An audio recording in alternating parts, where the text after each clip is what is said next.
So on this side of the kidney model that I have in the classroom, let's just kind of figure out where we are in space. So this would be the cortex, and this would be the medulla. This would be an arcuate artery and an arcuate vein. The structure that we see here in like whitish and yellow would be the nephron.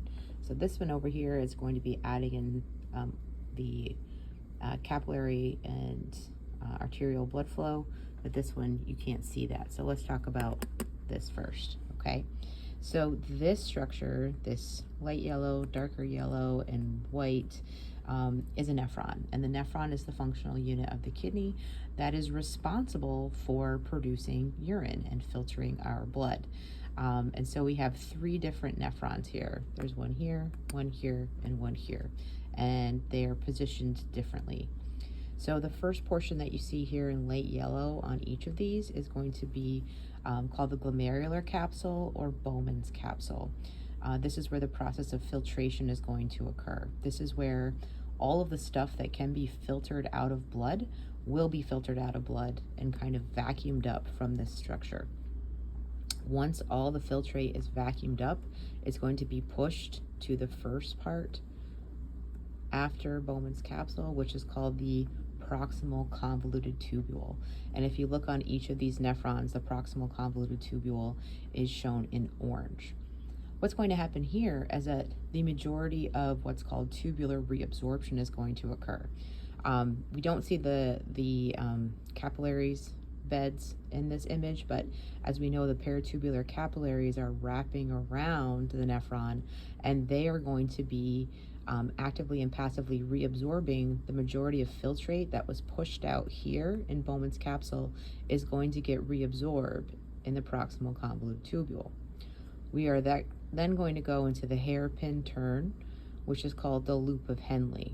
So here we have the loop of Henle here. So if you notice, these loops of Henle's are really different. This nephron, because of where it's situated in its loop of Henle, would be called a cortical nephron. This nephron over here, its loop of Henle goes really deep into the medulla. So we call that a juxtamedullary nephron. The loop of Henle, which is the hairpin turn, is responsible for the reabsorption of water. And it does this in two different ways. It does it by, one, reabsorbing water, and it also reabsorbs sodium. And as we've talked about in class, sodium actually is going to, well, water will follow sodium. Wherever sodium is going to go, water is going to go. And so what happens is that sodium gets absorbed out into the interstitial space outside of the nephron, which will pull water. And so the whole process or purpose of the loop of Henle is to reabsorb water. Then we come up and we get into what's called the distal convoluted tubule.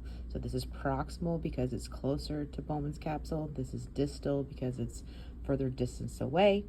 The distal convoluted tubule is always going to be in close proximity to Bowman's capsule because of another structure that we'll talk about. This is where tubular secretion is going to happen. So think about the nephron gets the opportunity to kind of fine tune what the filtrate looks like. If we get here and the distal convoluted tubule is like, you know what, I don't really need this. This should go back into blood. Substances can be reabsorbed back into the bloodstream. Or if the bloodstream is like, you know what, I really need to get rid of this. This is where a process where the concentration or contents of the filtrate can be modified. Then the filtrate is going to move into the collecting duct. And the collecting ducts are going to line the renal medulla or the medullary pyramids. And this is where filtrate will become urine and then go out the kidney. The collecting duct is actually going to be targeted by the hormone, antidiuretic hormone that's coming from the hypothalamus that we learned about a while ago. So ADH, or its street name was vasopressin. It will target the collecting duct and cause more water to be reabsorbed, which will concentrate your urine and cause a decrease in urine output overall.